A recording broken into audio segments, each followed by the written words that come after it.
आज चाहिँ 2-3 दिनदेखि मौसम उग्रिएर कस्तो दामी भएको छ। ल भ्यू पनि एकदम बबा लाग्छ। आज चाहिँ क्लियर तरिकाले मौसम पनि उग्रिएर उज्यालो भएको छ, पुरै दामी भएको छ। बजारतिर पनि भ्यूहरू, आकाश पनि खुल्ला छ, एकदम बबाल छ। ल टक्कसँग मौसम पनि क्लियर तरिकाले उग्रेको छ। बजार पनि चट्ट राम्रो छ। आज धेरै दिनपछि पानी परेर हावा हुरीले सब बिदाङ्सै मचाएको छ। आज बल्ल 3 दिन पछाडि राम्रो भएको छ मौसम पनि। घाम पनि खतरा लागेका छन्, मौसम पनि क्लियर छ, आकाश पनि त्यस्तै राम्रो छ।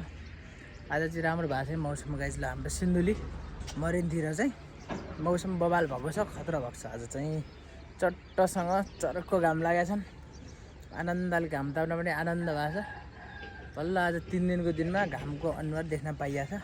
मौसम पनि त्यस्तै राम्रो भएको छ है, यस्तो क्लियर छ, आकाशहरू पुरै क्लियर छ, राम्रो छ है। ल बबाल देखेको छ मौसम पनि, एकदम खतरा देखेको छ। बजार बस्ती आकाश। ल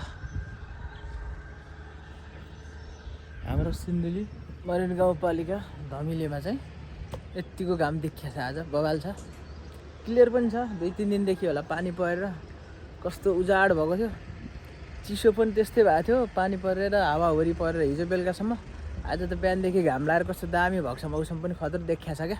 ल भ्यू त्यत्तिकै राम्रो छ, यही चट्टसँग टक्क हेर्दा पनि के आनन्द आउने छ कि भ्यू पनि। अहिले त हामीले बजार यस्तो देखिएको छ। लगाइच हेर्नु होला सबैजनाले। ल अन्तिमसम्म हेर्नु भिडियो, राम्रो छ, भ्यूहरू बबाल छ, एकदम आनन्द शान्त आउने छ। र अन्तिममा यो मेरो युट्युब च्यानललाई चाहिँ लाइक, कमेन्ट, सेयर र सब्सक्राइब गर्न चाहिँ नभुल्नु होला है त। हस् त, धन्यवाद।